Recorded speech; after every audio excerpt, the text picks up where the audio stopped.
Welcome, everyone. Thank you for joining us today. My name is Kai Shen.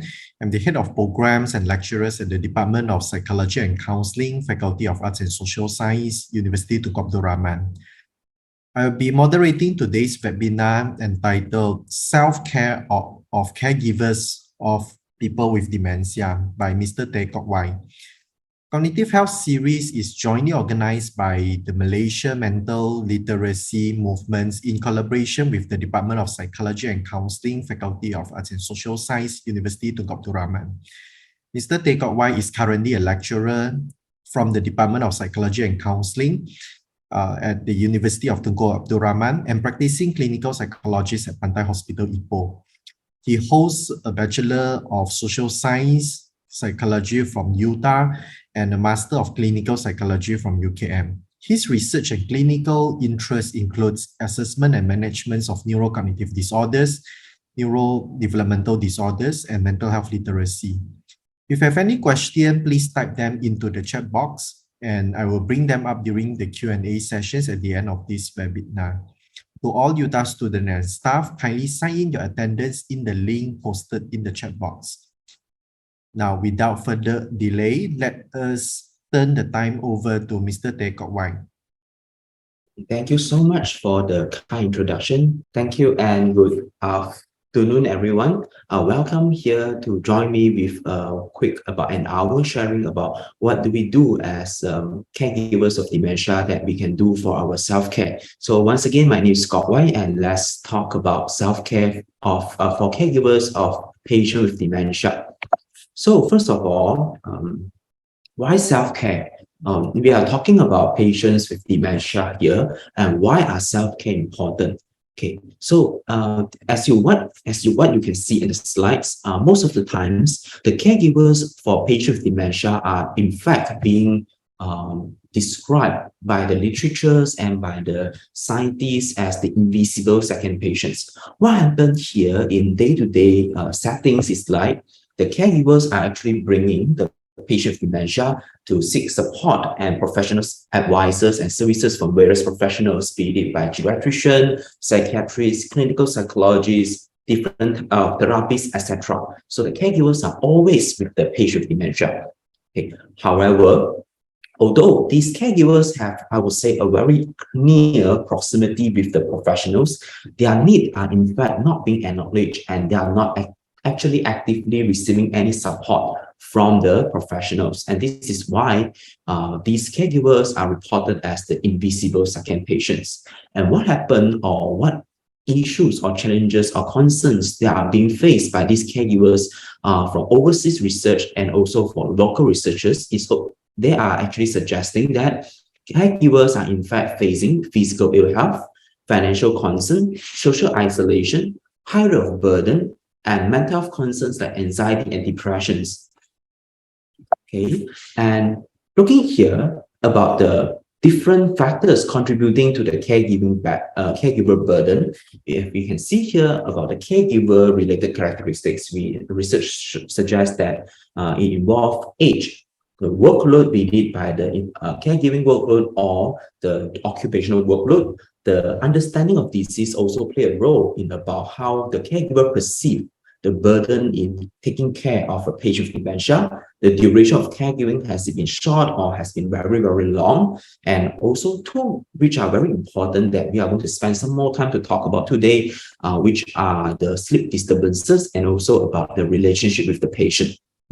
And on the right side of the screen, which is on the patient's characteristics that contribute to the caregiver burden, include duration of disease, severity of disease, the severity of cognitive impairment, the level of behavioral disturbances, presence of any other neuropsychiatric symptoms, depression, anxiety, or the aggressiveness, and also about the functional abilities of the patient with dementia, whether the persons can still perform activities of daily living independently or not, is the person able to walk independently without any support, etc. All these play a role. Everything here we see in the screens here play a role to the caregiver burden for caregivers with dementia.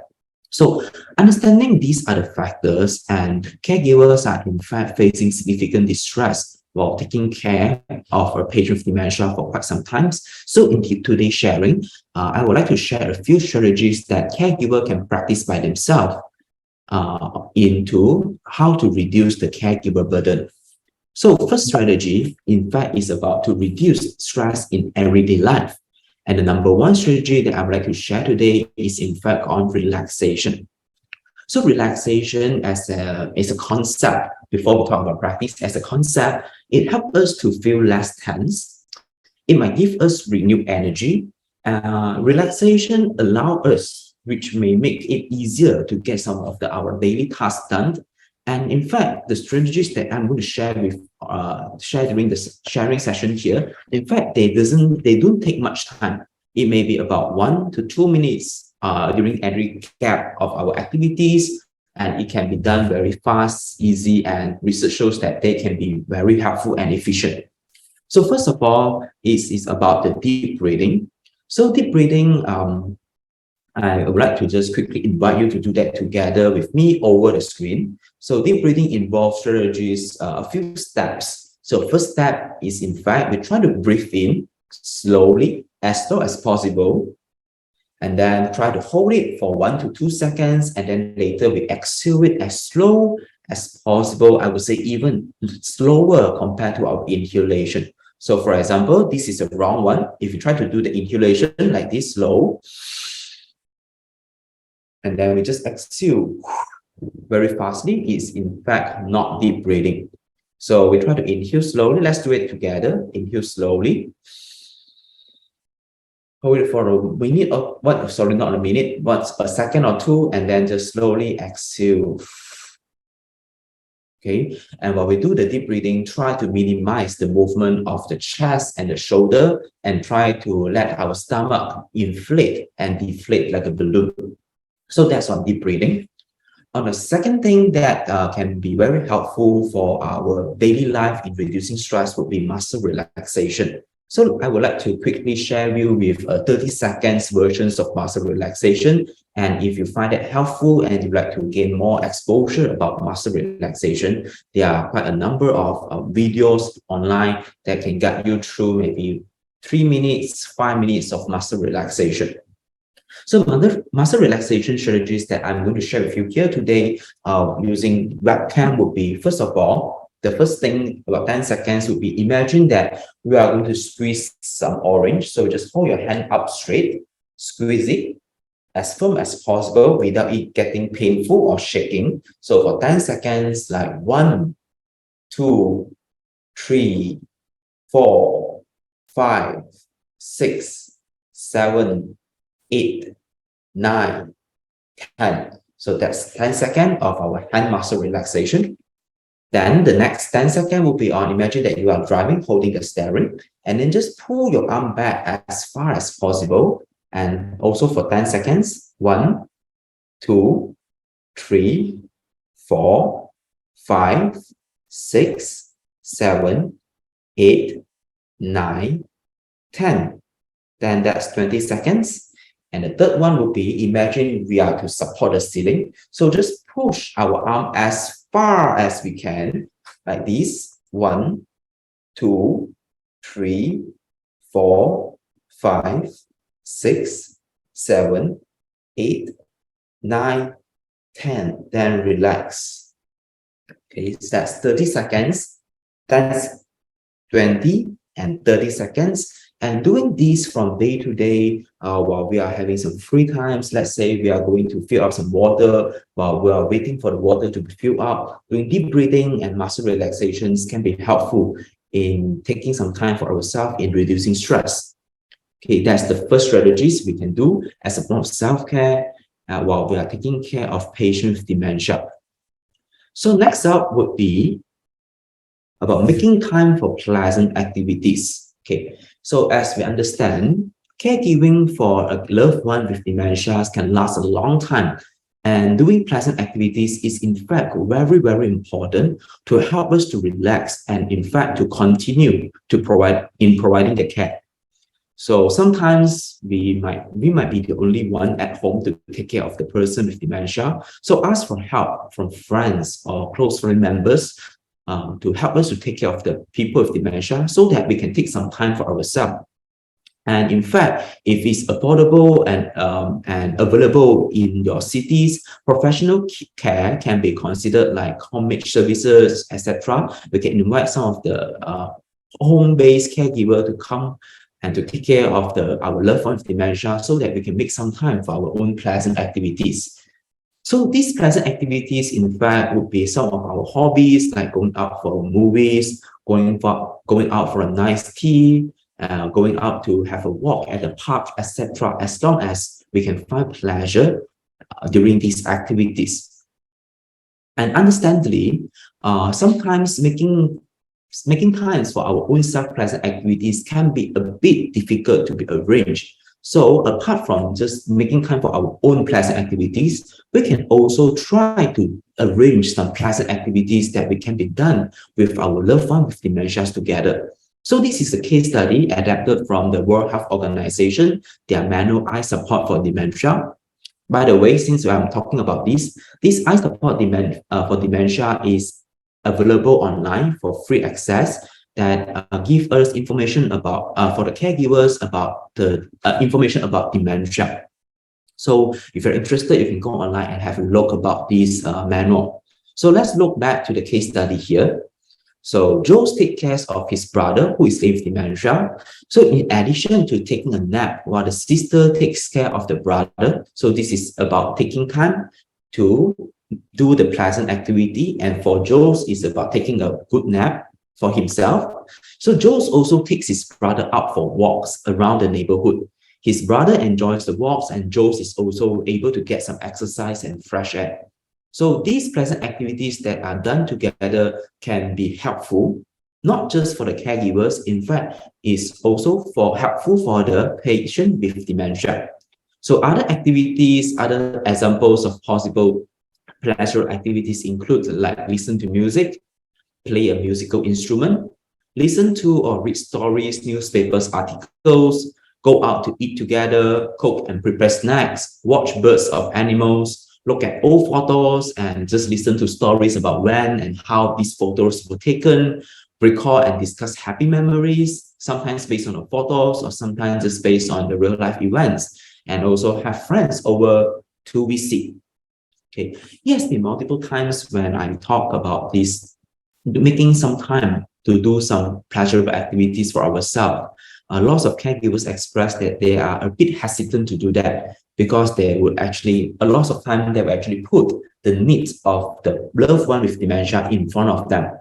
Okay, so hopefully by talking about, we might actually see the needs of the loved one with dementia in front of us, but if there are some mutually pleasurable activities available, so both the loved one with dementia and ourselves can get some rest and can get some refreshed energy by engaging ourselves in relaxing activities.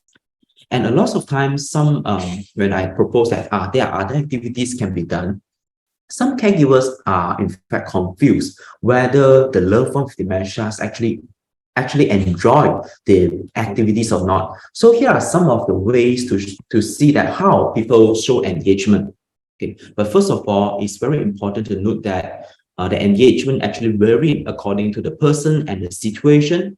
And some of the good signs that people are engaged, people really like to do the activities include like laughing and having fun, seeing other people, and sometimes even people with dementia, they will actually propose to help by themselves.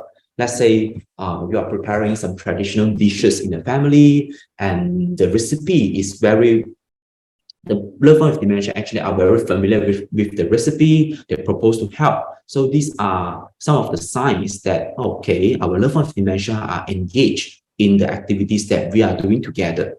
And on the other hand, the bad signs of not engaging, the bad signs include like sleeping, refuse to participate, and walk away, like not doing anything at all. So here is a bad example when we talk about how to plan activities, pleasurable activities for both people with dementia and for ourselves. So this is a bad example. So let's say a man with dementia used to like cycling, But due to various safety concerns, currently the family decides to stop the people from go out cycling. So after moving to a long-term care setting, in this case, or after we decide to that our loved one can no longer leave the house alone. So since like we know that he likes cycling, so we assume that he enjoy physical activity, and we happily went out and bought this indoor cycling machine for him and asked him to ride the indoor bicycle. So what happens here that can get caregiver to get very frustrated is that imagine this man actually unlikely to enjoy or want to engage in the cycling. Okay, this man refused to do any of the cycling activities and just leave the newly bought indoor bicycle there. So on one hand, it will frustrate the caregiver because we actually go all the way out to make this happen at home. But on the other hand, forcing the patient with dementia is likely to deteriorate the quality of life of the people with dementia and also for the caregivers. Because in this case here, this man likes cycling because of being able to connect to the nature. So although the cycling itself seems like an activity, but just duplicate that from outdoor to indoor actually doesn't really work in that case. And in this case here, he may actually enjoy walking in the garden with the caregiver to have a good time together more than riding an indoor bicycle.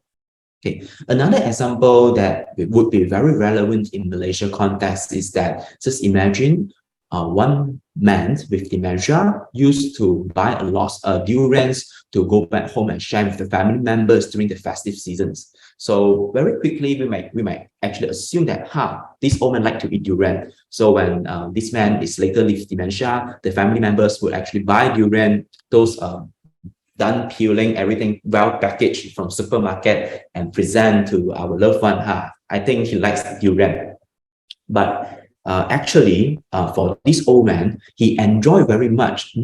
It's actually not about the durian. It's about the whole family sitting together, spending quality time together to open the durian, to share the good food, etc. So if we just assume that buying the durian, they will just take it and say and be very happy, we may actually miss the mark. And the caregiver or the patient might get frustrated about what happened. So we might actually want to think one step further to know what is actually engaging for the people. So another example would be same behavior, different reasons. And apart from the durian one, it would be watching TV. Is the person with dementia trying to be interesting, try to maintain an active mind, or just try to not feeling alone? So cracking our mind or just to think a step ahead to know what's going on can be very helpful for us to design the pleasurable activities for both ourselves and also for our loved one with dementia. So this is the quick guideline in developing meaningful activities. We can consider all that have made the person unique, the activities that can establish the old roles, activities that can give relaxation and pleasure. Usually simple and unhurried activities that are meaningful are the best one. Prepare a safe working area for them. Don't allow activities that reinforce inadequacy due to memories of other planning related concerns or increase the stress for people with dementia. We actually use times to suit the person's best level of functioning. Let's say some patients with dementia, they actually function best in the late evening, or some of them actually function better during the early morning. So we use this time to actually find the best performance time. Try to avoid overstimulating, and during these meaningful activities, we try to allow an emotional outlet. So apart from the earliest list of activities that I've shared, these are another 50 activities that have been proposed by the Alzheimer's Association.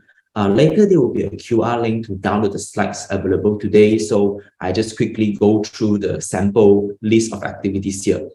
So Alzheimer's associations, when they're proposing possible meaningful activities, they are actually separating them into different categories, including outdoor activities, indoor activities, personal activities, kitchen activities, and also activities relating to the family tradition. So these are the list of them. I just quickly go through them. You can download and have the slides later.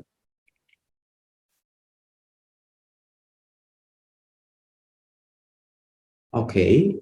Moving on a little bit on that is working with the caregivers group about doing pleasurable activities. So in fact, I would like to just expand a little bit further about these meaningful activities I mentioned just now.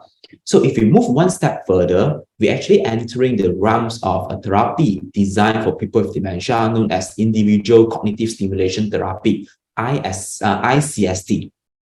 So this ICST, in fact, is a cognitive and psychosocial one-to-one intervention offering cognitive stimulation and enjoyable, pleasurable activities for people with dementia. And the research actually suggests that it appears to enhance the quality of the caregiving relationship. This is the one I wanted to highlight, and also about the caregiver's quality of life. While there are other research evidence suggesting that this could be helpful to promote the cognitive abilities of people with dementia.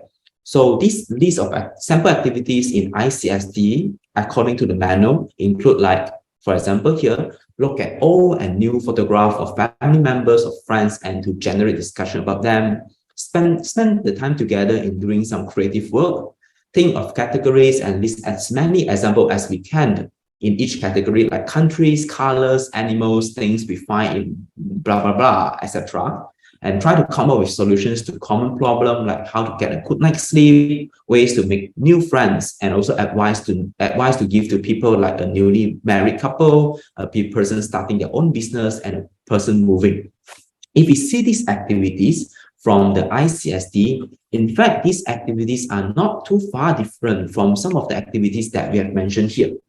Okay, so on what I would like to highlight here is that doing pleasurable activities for ourselves or doing pleasurable activities for ourselves that are also pleasurable for the patients or our loved one with dementia. On one hand, it allows us to have refreshed energy to achieve more, to support our loved one longer. On the other hand, they also can potentially bring some benefits to our loved one with dementia. So it's kind of like a one stone kill two birds strategies. Okay, and the next thing I would like to talk about how we can provide self-care to ourselves while we are in the journey of supporting people with dementia would be about thinking differently. Okay, because from the perspective of cognitive behavioral therapy, we know that unhelpful thoughts can make us feel bad. Let's look at an example here.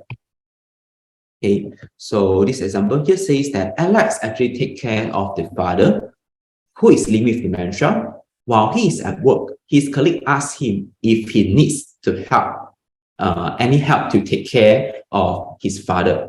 So there are two possible ways of how Alex can think. So first way would be Alex thinks, if he thinks I need help, he must think I have been a bad carer. I must have done a bad job. That is one way of thinking. Or on the other way of thinking, it could be like Alex thinks that he must care about me and my father and wants to check in to see how we are doing. So I would say that I would actually hypothesize that if I think in this way, if I'm Alex and I think it's this way, I would probably feel pretty bad for thinking myself that I'm a bad carer. That's on one hand. And on the other hand, if I take this perspective, if I think that, okay, now my friends, my colleague know that this has been not an easy time and they're just asking the question to express their care and concern, I will actually feel good. Not that too good. I will actually feel calm that, okay, yeah, this is not an easy process and it has been validated and acknowledged. Okay, from years of research and my personal experience working with caregivers for loved ones with dementia, these are a list of common unhelpful thoughts that the caregivers tend to live with. So first of all, it would be like, I have to do everything alone. The person I care for does not care about me anymore. For example, when the loved one with dementia start to display some of the behavioral disturbances. Okay, so the next one would be when the person I care for is not happy, it means that I'm a bad carer. Number 4, no one can provide care the way I do. Only I know my let's say my parents, my husband or my wife best. Okay, and another common unhelpful thoughts include like I have no time for others as a carer. So I would like to share a quick template on how we can try to manage our unhelpful thoughts to generate a more helpful one so that we can live I would say a life of better quality, and also a life with better quality for our loved one with dementia. So this is it here. There are two examples from the eye support manual by the World Health Organization. Let's look at them together. So first of all, this is a case about Wei. So Wei takes care of his wife Xu, who is living with dementia. So he writes the following here. Okay, so Wei actually feels pretty upset and miserable due to this issue. Yesterday, my wife Xu and I visited some friends. We had tea together. Xu dropped her cup on the floor. When I started to clean the floor, Xu didn't help, but she stood in the way. She did not apologize for her behavior, but actually laughed. Okay, so for Wei, the thoughts that make him feel bad and miserable at that time would be, our friends are upset with my wife and probably won't invite us to their house again. I was so embarrassed for Wei's behavior, for Xu behavior. Okay, so if you have to think further and try to generate a more helpful way to think, it could be something like this. My wife has dementia and is unable to think and act in the same way that she used to. Our friends wouldn't blame my wife, as I've explained to them that she's living with dementia and that her thinking has declined. Okay, so if we are to think in this, I would say a more helpful, a more realistic way, so how could these thoughts make us feel? So it would be something like, instead of feeling worried or ashamed or even embarrassed, for Wei would have felt happy about the day they spent together with their friends. So this is one possible scenario. Another possible scenario would be something like this. On Helen. So Helen takes care of her brother Matty, who is living with dementia. Okay, she writes the following. So the same question, the first question will be, what was the event that made you feel upset or miserable? Okay, and perhaps at the same time, if you are also one of the caregivers for people with dementia, you can think about this as well. Okay, so in Helen's case, it was a week ago. Our sister came to visit us. At the end of the day, I said to Matty, it was a great day, don't you think?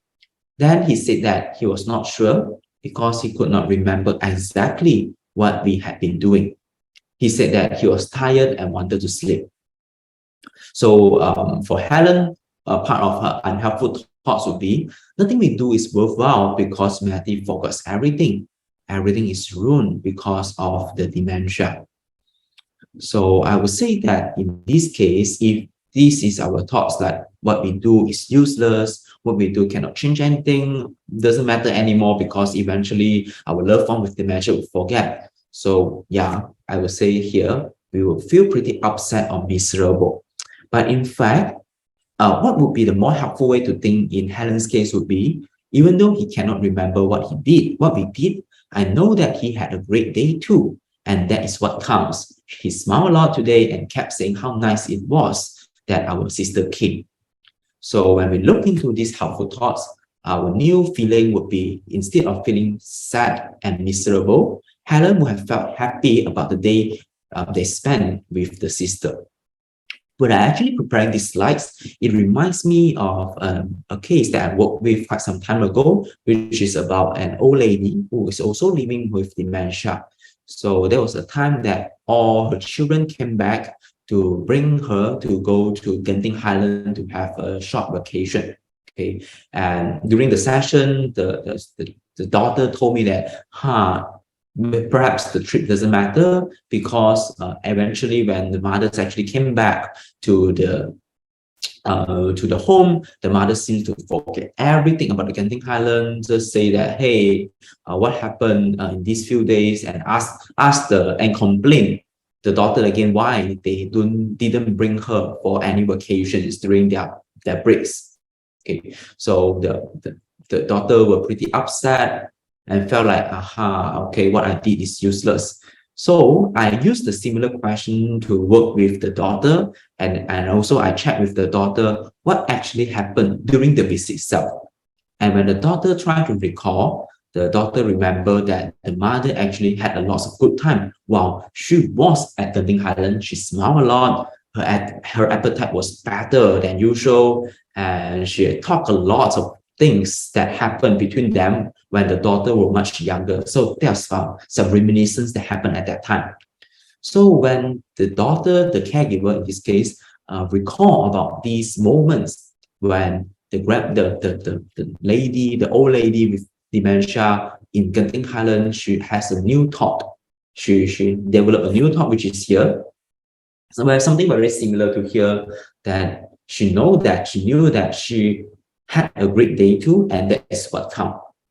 Okay, so coming back to here will be something like this, to know that whether what we have prepared or what we have done for our loved one with dementia, whether it works or not, although later they would say that they forgot and cannot recall anything, but a way to know that whether they are engaged with us would be something we talked about earlier on here, which is they are laughing, they appear to have fun, they smile, they talk to a lot of people, and sometimes they even propose or volunteer themselves to help. These are all what counts.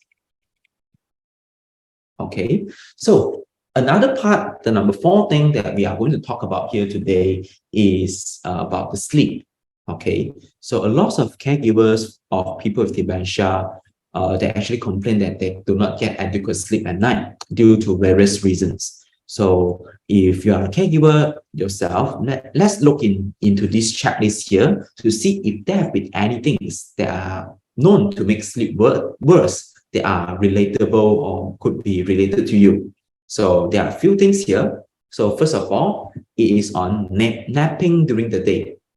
Has this been part of your practice? If yes, they are known to make sleep worse, and we should try to avoid that.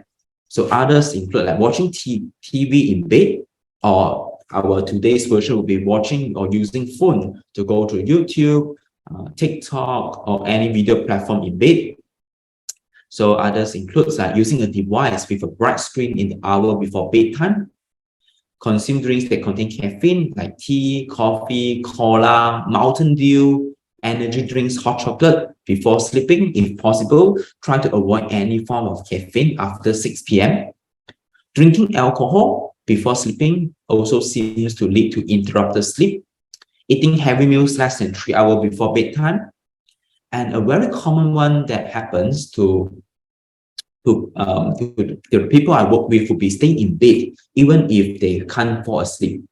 Okay, so in fact, it is actually better for us to actually get out, leave the bed, to do something relaxing, be it like reading some magazines, some newspaper, listen to the music, etc.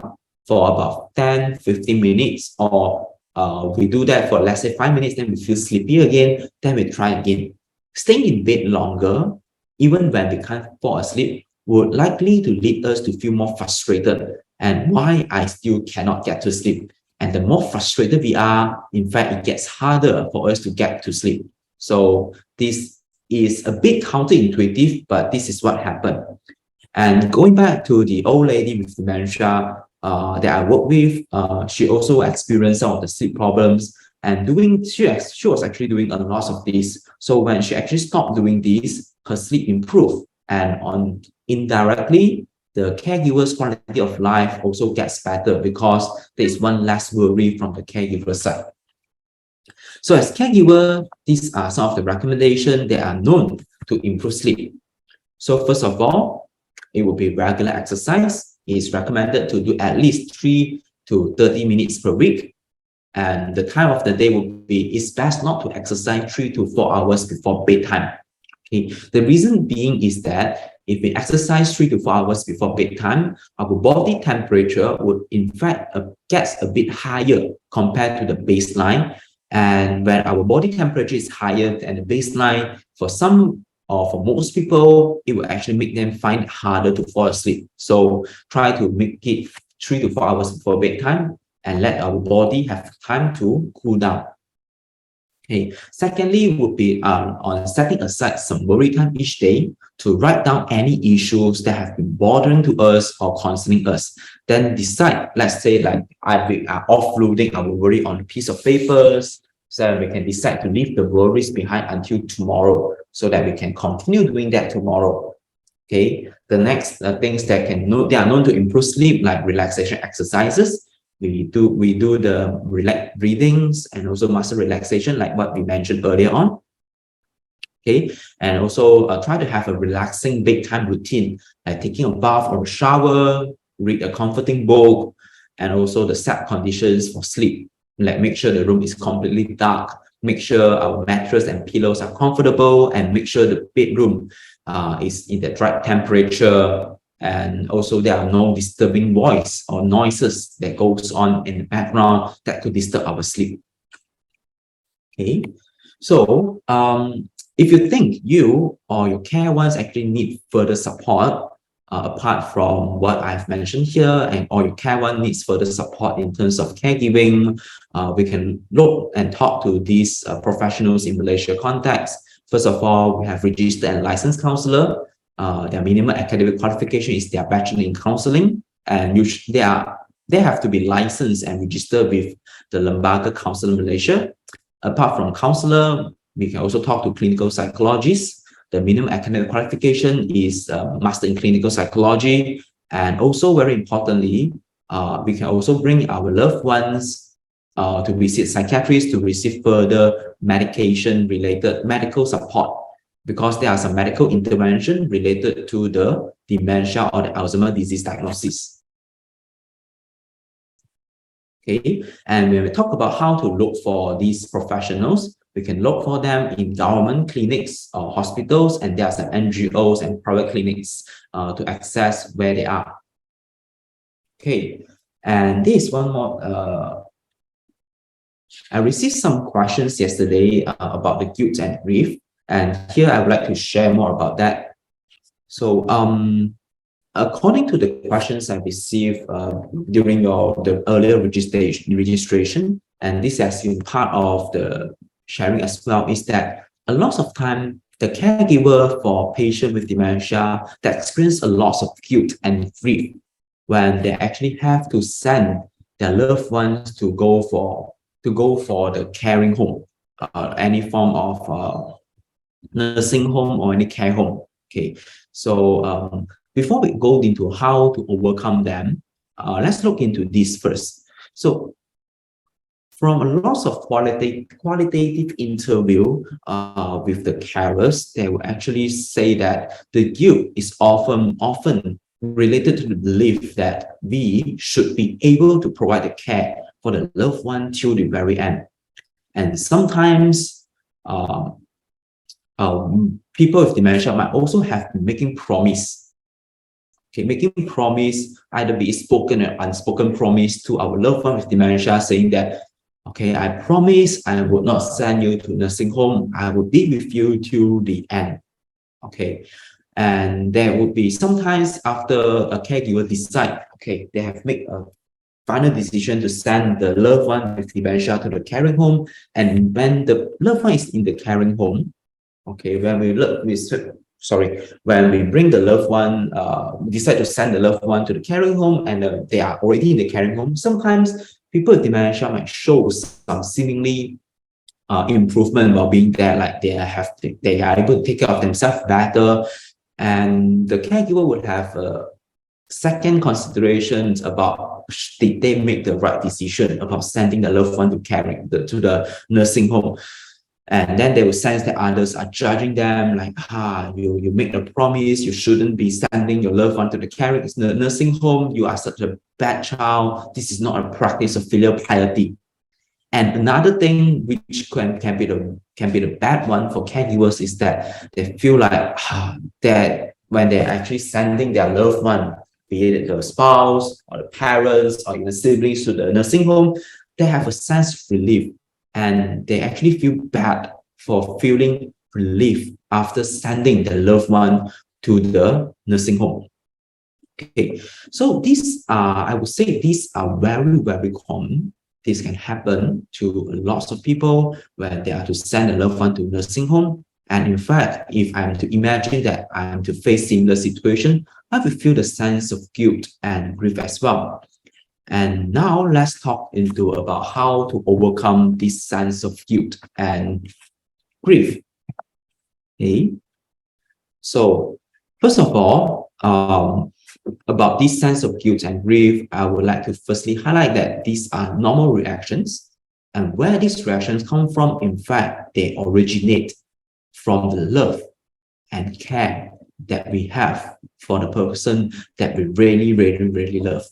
Okay, if we don't care, if we don't love the person, we will not feel any guilt at all. We just send them there, they're settled, nothing else. But we feel the guilt because we really, really love and really, really care the person with dementia. Okay, so first of all, acknowledge that and say that while feeling these emotions, they actually come together with the love and care that we have. So secondly, we can also reach out for support. Okay, we can be families and friends or even professionals to talk about whether it is a good decision. Okay, this is a good decision to make about sending them to the nursing home. Sometimes family and friends might not be able to provide us with support, and thus professionals can be very helpful. Discuss with the psychologist or the psychiatrist or the geriatrician about is this the best time to send the person to the nursing home? Because although caregivers can do as much as they can out of love, but there could be times that a professional care, a 24-hour care in the nursing home is in fact very helpful, or sometimes it's already to the point of needed. Okay, so it links to the third point, which is on to take into consideration that could be a helpful decision. And when we are living with the grief and the guilt about sending our loved one to nursing home, we allow time for the emotion to sink in and recognize the new relationship. A new relationship here doesn't mean that we are already disowned by the family, etc. We recognize that we are still the person who is the closest to our loved one. We still have the responsibility to take care of them, just that in a different way or in different form. And definitely this new relationship also refers to the plan of visit, how frequent we are going to the nursing home to take care of our loved one. Okay, and sometimes somehow this can be helpful for some of us, might not be so helpful for others. You will be think back to who our parent was 15 years ago. Would our parent agree to be sent to the nursing home or not? Okay, we understand that for our loved one with dementia, sometimes out of fear and also confusion, they actually rejects a lot about the idea of going to a nursing home. However, if this is a consideration that sending to nursing home is a better option, we can start thinking about that and considering what would they say if they were 15 years old younger.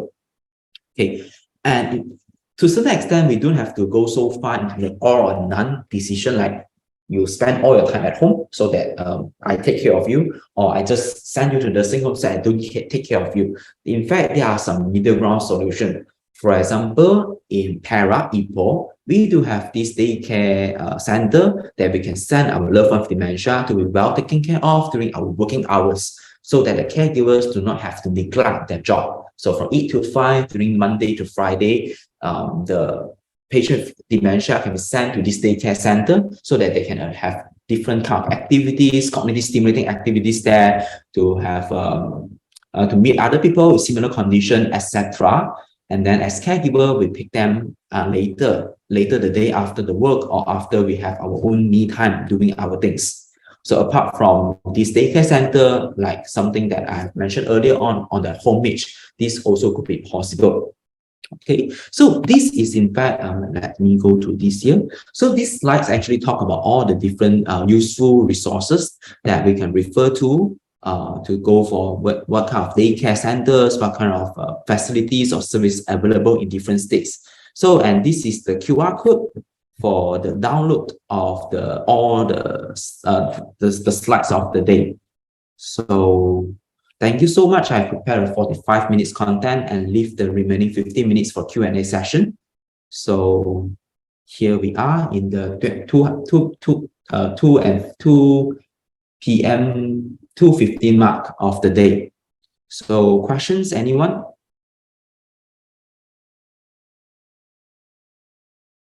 Okay, so we have one question here. probably more like comments rather than questions. Good afternoon. Dementia patients love their comfort zones a lot and feel secure. How do we bring them out for family reunion since they're always wanting to go home?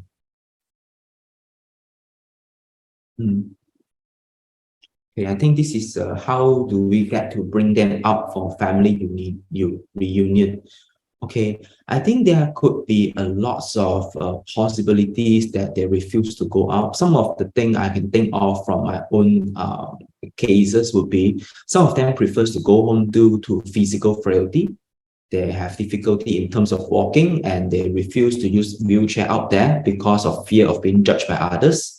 There are also other possibilities like some of them also have incontinence issue. They find it hard to get toilet and they refuse to wear the adult diapers, etc. So if these are the physical limitation that limits them to go out for family reunion, so we might have to think of places that they can find a comfort in going, so that we can bring them out for this family reunion, family gatherings.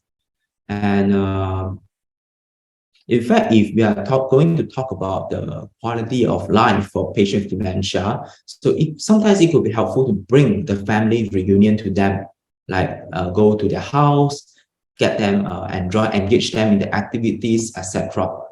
So I think more can be discussed here, but based on the available info here, these are what I can think of for now. Either we resolve the physical limitations for them, or we bring the family reunion to them at their place. Okay, yeah. So sometimes because due to their physicals and probably mental limitations, going out can be quite difficult.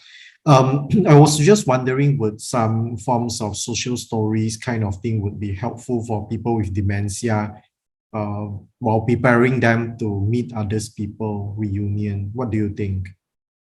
Yes, I think that would be very helpful with repeated reminders to them, using some of the time, like some calendars on the wall to remind them that, okay, on 27th, let's say on 29th of December, we are going out for a family gathering, with the calendar crossing out the dates, telling them that we are going out nearer and nearer to the date. This would be very helpful for them to get oriented with what's going to happen. With a constant reminder, they will find it easier that due to their cognitive deterioration, to cope with the changes in their routine. Yeah, okay. Now, another question here. How do we motivate caregivers? A short question, but I guess it means a lot. Yeah.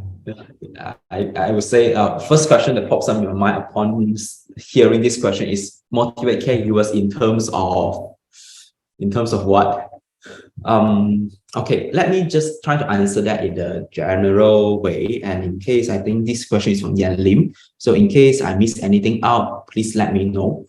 Okay, of years of research, since we mentioned that the caregivers themselves are invisible second patient, so multiple research across the globe have been conducted on how to motivate caregivers to continuing providing the care. So there are important elements in this, let's say, this intervention program designed for caregivers to motivate them.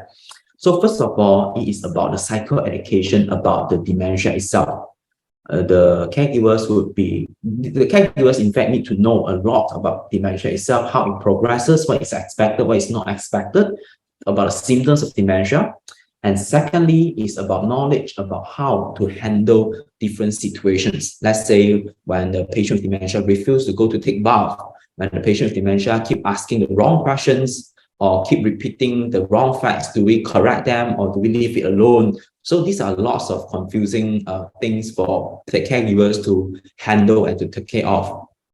So when this happen, right? So the first step would, when the caregivers are equipped with enough information and knowledge on how to work with the loved one with dementia, they will actually be much more ready and quote unquote motivated to provide the caregiving, to provide the care for the loved one. So that is the first thing. And secondly, definitely as partly that of my sharing earlier on, caregiving process is a long process, and caregivers themselves need to take a break so that they can continue feel motivated to take care of people with dementia. So these are what I can think of about how to motivate the caregivers. All right. Yeah, it's not easy for caregivers. We have another questions on during a dinner, my uncle suddenly got up and got up mad and shout at the table. Does that mean that he has got dementia? And what should I do when it happens again? Okay, let me answer the first question first. If this is an isolated incident and there have been no other signs or symptoms, and plus during the dinner time there have been a clear trigger, so I would say that I cannot conclude that whether this uncle is linked with dementia or not. Okay, further observation and perhaps I would say data is needed to establish a conclusion whether uncle is linked with dementia or not. And about what are to be done if that happens again. So okay, let me try to just imagine that the uncle is linked with dementia. Okay, so some of the environmental trigger can be eliminated first. For example, it can, for some patient with dementia, sometimes the background music, background songs, plus people having talking during the dinner table very loudly, this can be triggering things for patients with dementia. So if that's the case, perhaps a removal or reductions of the background noises, or sometimes due to lighting. So all these can be reduced and removed to help them to feel calmer in the situation during the dinner time. Okay, and if there have been certain people who are actually talking in a way or there have been some ongoing conflicts with the person that or maybe resolved later in life, but our uncle still kind of like remembering the grudge and issues keep on happening. So it might take some time for us to explain on what has happened and also try to reorient our loved one about what has happened over the years. Okay, and I would say there could be more to be done, but with the limited information here, I can't think of any others that can be tried out for now. Thank you for the question. Okay, so we have another comments and probably perhaps a questions over here. In Perak or Malaysia, there's not many informations about dementia. Is there any plan to invite media and authorities to held more events or publish more articles to make people more aware of what's dementia and where to get support? Is there any free support in Perak for families can only speak Chinese? Is there any support for them? Okay, let me answer the first question first. Is there any plan to invite media authorities? Okay, nationally, I remember, if I'm not wrong, there have been multiple events or online trainings available by our Alzheimer Association of Malaysia. They give out free trainings for caregivers on how to take care of people with dementia, like how to plan for meaningful activities for them, how to handle difficult behaviors, etc. And there have been multiple, there have been short courses with UKM that train lay people to be dementia caregivers.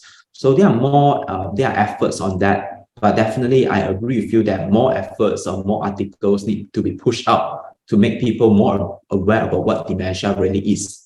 And speaking of that, let me just quickly interrupt because I remember there was one more question from the registration yesterday talking about can young people get dementia and what are the causes of dementia? So I think it's related to here about what is dementia here.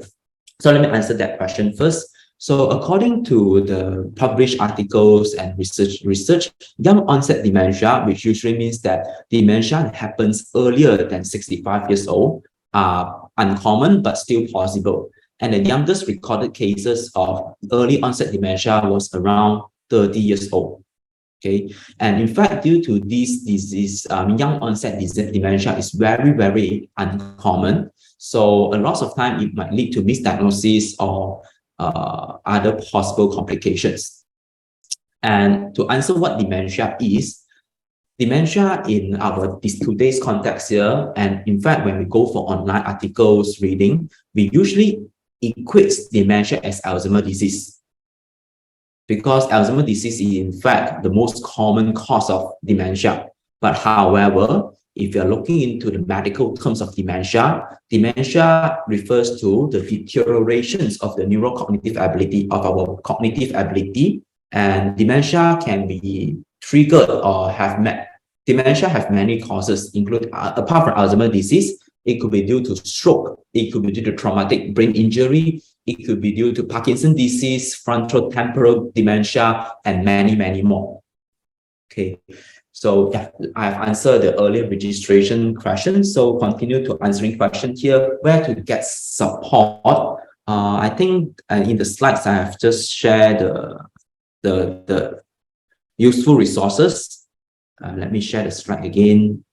So this could be a good way to look into where are we going to get some resources available in our Malaysia context here from Sabah, Sarawak, and also in other states of Malaysia.